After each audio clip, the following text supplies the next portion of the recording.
O que é o marketing direto? É a forma dirigida que você tem. As relações de governo e lobby no melhor dos sentidos, né, no sentido, vamos dizer, profissional americano, né, que é defesa de causas específicas, né, fazer lobby não é necessariamente uma coisa ilegal, é simplesmente você defender determinadas causas. Eu defendo há muito tempo algumas causas junto ao Ministério, já comentei com vocês, aquela onda lá de alterar os percentuais de investimento, né? O investidor, todo investidor, se ele disser para onde que ele vai investir, né?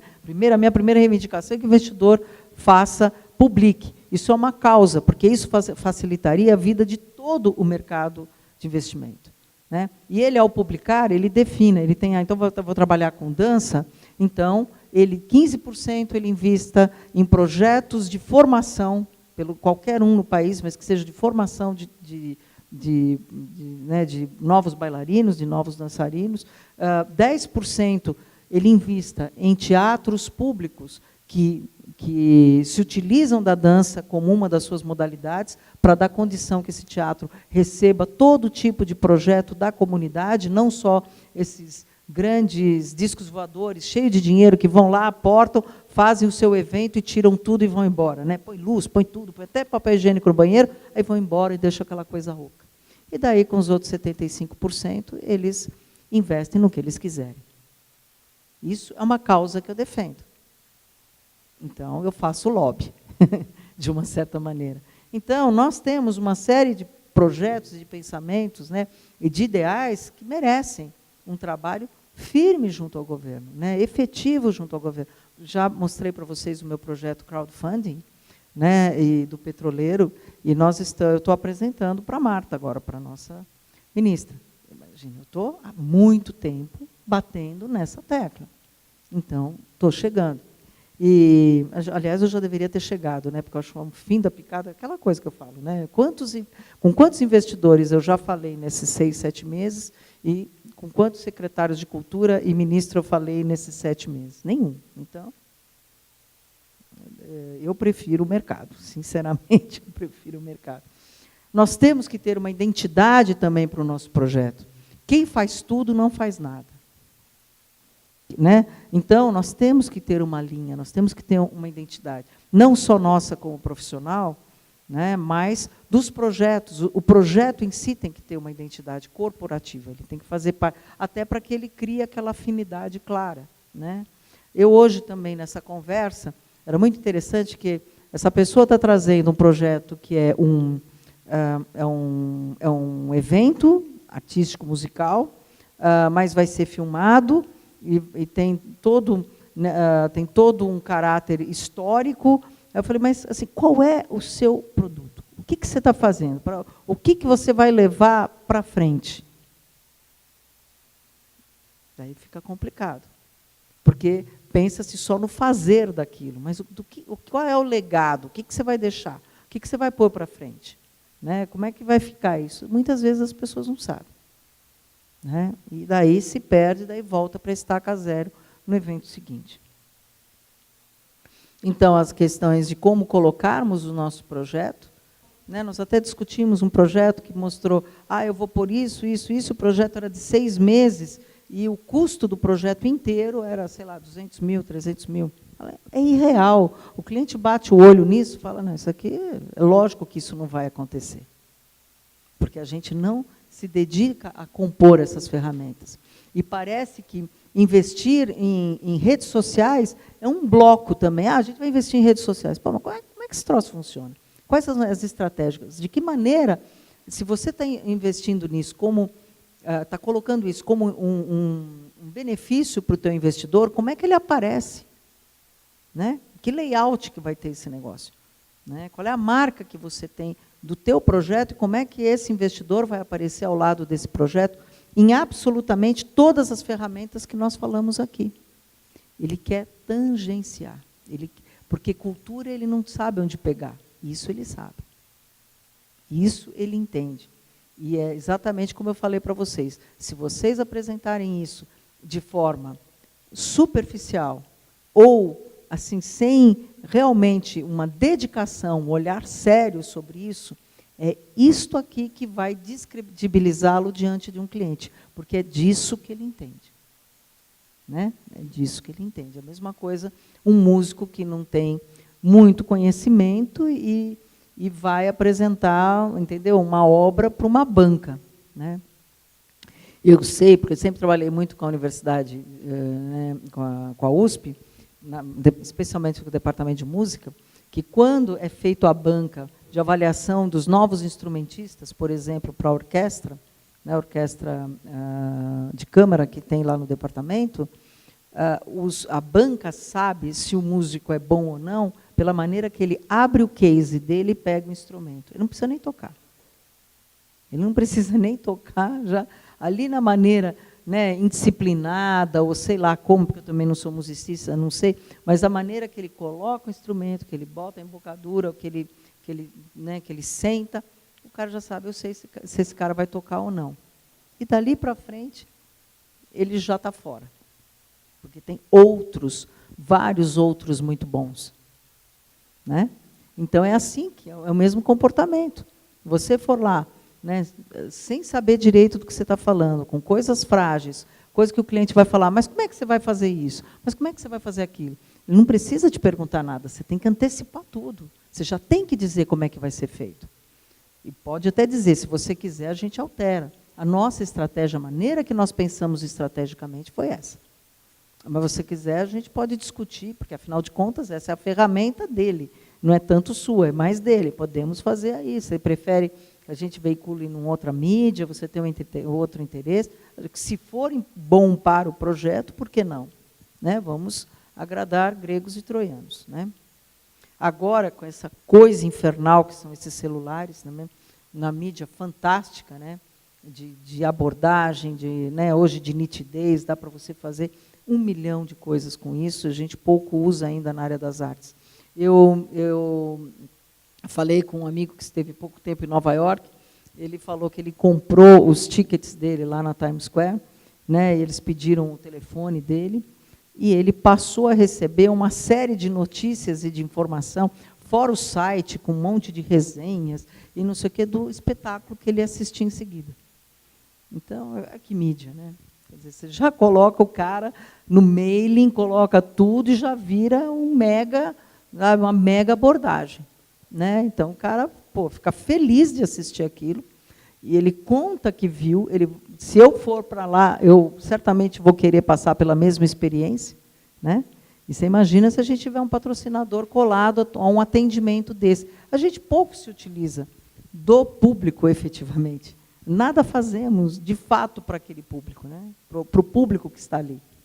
É muito mais voltado, né, para o artista, uma coisa meio que de costa. Né? A gente fala que está de frente, mas muitas vezes a gente está de costa para o público e não atua com ele, achando, né, na nossa maneira meio umbilical, né, um bigão enorme, achando que o que nós estamos oferecendo já é o suficiente.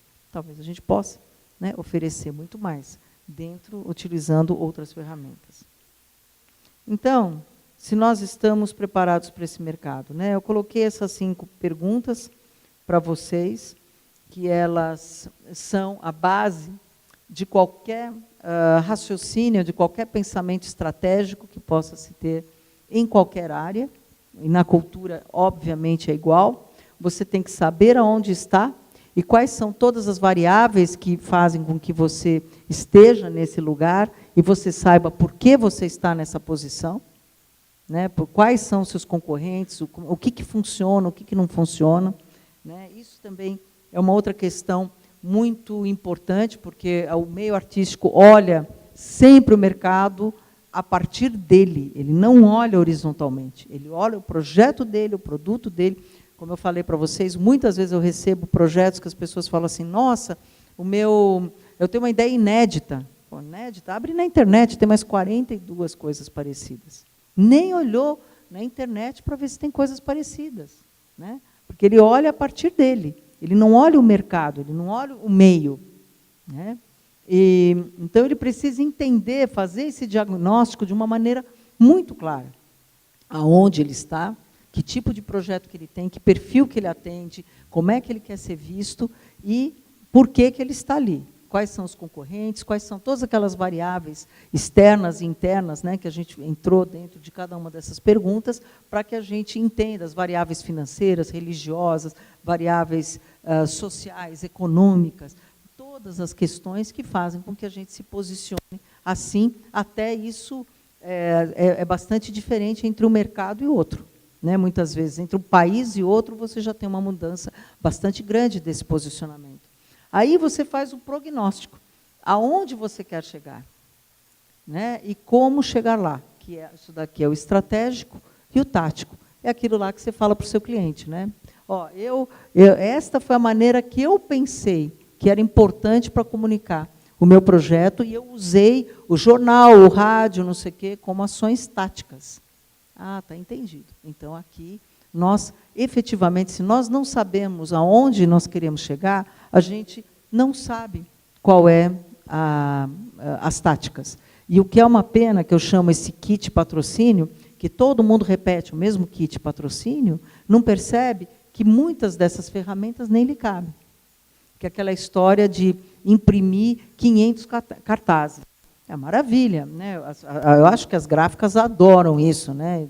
Porque você imprime 500 cartazes e joga fora 200, porque você não tem tempo, não tem operação para distribuir esses 500 cartazes. Vocês imaginam que 500 cartazes são 500 lugares, são 500 paredes em algum lugar, né, da cidade. Então, você tem que ter uma ação estratégica para isso, ou pelo menos um posicionamento, um motivo para fazer isso. Até para um flyer. Ah, nós vamos fazer 2.000 flyers. E vai distribuir aonde? Para quem? De que maneira? Com qual objetivo? Então, cada uma das táticas, cada uma das ferramentas utilizadas, então você tem uma estratégia macro, né, um guarda-chuva estratégico, e cada uma das ferramentas que você opta tem a sua estratégia também, o seu motivo, né? O que nós usamos, né, na área do marketing, o seu reason why, né? O porquê de você, a razão, né, de você, ou usam também a justificativa, né, o porquê que você usou isso. Então, qual é o seu objetivo, qual é a justificativa? Essas duas perguntas estão em todos os projetos que são feitos para o Ministério, né, para qualquer lugar, né, objetivo e justificativa. E isso tem que se dar em todas as ações que são feitas, inclusive nas de comunicação. Né? Então, quando a gente... Por onde que a gente começa? Nesse mercado. Então, isso daqui talvez seja os meus conselhos finais, né, para vocês, é uma série de conselhos finais. Né? Por onde começar? Tire as ideias do papel. Boas ideias são comuns. O que transforma uma ideia numa coisa efetiva é como você vai torná-la real. Né? Eu já tive gente que falou assim, olha, eu vou contar, mas eu preciso que você me garanta que não vai contar para ninguém. Você está louco, né? Isso daí, dizem que a ideia, inclusive, fica no ar, né? E outras pessoas podem capturá-la facilmente. Então, o grande empreendedor é aquele que passa do pensamento para a ação e faz as coisas acontecerem. Daí, sim, você transformou ideias em realidade. Isso é uma coisa que talvez seja uma das maiores dificuldades do mercado das artes, das várias disciplinas. É transformar uma ideia em execuível, porque desconhece os seus caminhos. Muitos não querem nem saber também. Né? Porque é aquela velha história, né? Arrepender-se de algo que fez ou de algo que não fez, o que é preferível. Então, né, arregace as mangas, faça, pense em como tornar essa ideia real. Todos os caminhos, todos os processos. Não basta ter uma grande ideia. O que torna essa ideia também autoral? É a maneira que você constrói de forma tão aprofundada e tão bem elaborada que para o outro que pensou nisso, chegar no padrão que você chegou, não vale a pena. Muita gente fala assim, mas você vai contar essa super ideia para o cliente, ele pode pegar e passar para outro. Se ele fizer isso, é porque a sua ideia não estava bem elaborada. Porque você só apresentou a ideia. Você não apresentou o método de execução, você não apresentou o processo, você não apresentou todas as articulações necessárias para realizá-lo. Porque um cliente que não faz cultura, para que ele quer mexer num vespeiro que ele desconhece? Pô, o cara veio com a coisa pronta, o preço é bom, por que eu vou tirar dele e fazer com outro? Vocês pensem que a cultura para um diretor de marketing, para o empreendedor, para o investidor, ela é uma das faces da sua responsabilidade. Ele não vai querer ter problemas por causa de uma das faces da sua responsabilidade. Sua responsabilidade dentro da empresa é uma série de outras questões, onde a cultura é uma delas. Então, você acha que o cara vai querer se fragilizar, roubar uma ideia, tudo para, sabe, por causa para quê? O universo dele, o salário dele, a estabilidade dele é muito mais importante. Agora, ele poderá, sim, utilizar a sua ideia se ela foi apresentada de maneira pouco formal ou pouco formatada. Daí, ideia é ideia. Né? De quem que é a ideia? Às vezes, quantas vezes eu estou falando com as pessoas me contam algumas coisas, eu falo, poxa, isso é bacana, esse é um caminho bom. Agora, eu vou elaborar e vou chegar onde eu quiser, não necessariamente onde aquela pessoa chegaria. Você tem o start, você tem, né, o caminho. Fala, pô, mas aí eu colocar aquilo no chão e fazer acontecer e levar aquilo para alguns caminhos, daí é mérito meu, não é de quem deu a ideia. Não tenha preguiça. O empreendedor nunca fica parado, né, reclamando das coisas e dos acontecimentos. Ele age para modificar a realidade. Né, eu falei muito disso, né? Tem aquele chororô. É porque eu fui em 3 clientes, né? Eu fui no mercado, eu apresentei meu projeto e ninguém quis, não sei o quê. Fala, quantos clientes você foi? Eu fui em 4. Eu fui em 8. Depois que você for em 100, você me conta qual que é a perspectiva do mercado. E se você foi em 4 e 8, e eles deram algum tipo de não, e você não aprendeu com isso, e não foi melhorando o seu projeto para o 9º, para o 10º, é porque também você não aprendeu o que você tem que fazer. Né? Você tem que criar uma apresentação, ter um diálogo com aquele investidor, especialmente os que negam o projeto, e perceber os motivos da negação, para arrumar, para o próximo. Essa que é a felicidade de você ter um monte de gente para apresentar, porque você sempre tem mais uma chance. Dentro, nós vimos quantas empresas que nós trabalhamos, né? Foram umas 40 empresas que nós citamos. Né? Quantas, que foram 40 empresas e 40 setores diferentes. Quanto de cada setor, quantos outros nomes nós trouxemos de cada um desses setores? Nós chegamos aqui a passar, nesse curso, pelo menos 250 nomes de empresa, não foi isso? Pelo menos 200 nomes, eu acho que nós colocamos aqui, que vocês talvez jamais tivessem visualizado a dimensão dessas possibilidades. Né? Então, a gente também tem que se aperfeiçoar. E ir modificando a realidade. Né? Não tomar aquilo como, não, agora já foi, não, já foi nada, vamos em frente. É esse que é o nosso trabalho. Forneça uma breve história do seu projeto. Breve é aquela coisa pequena, tá? Não é contar a vida, o passado, todas as coisas. Pelo amor de Deus, cliente não é psicólogo. Cliente é investidor. Se você não conseguir, que é aquele exercício que nós fizemos, se você não conseguir se explicar em 2 parágrafos, não vá. Ou você não está preparado, ou o seu projeto não está claro nem para você.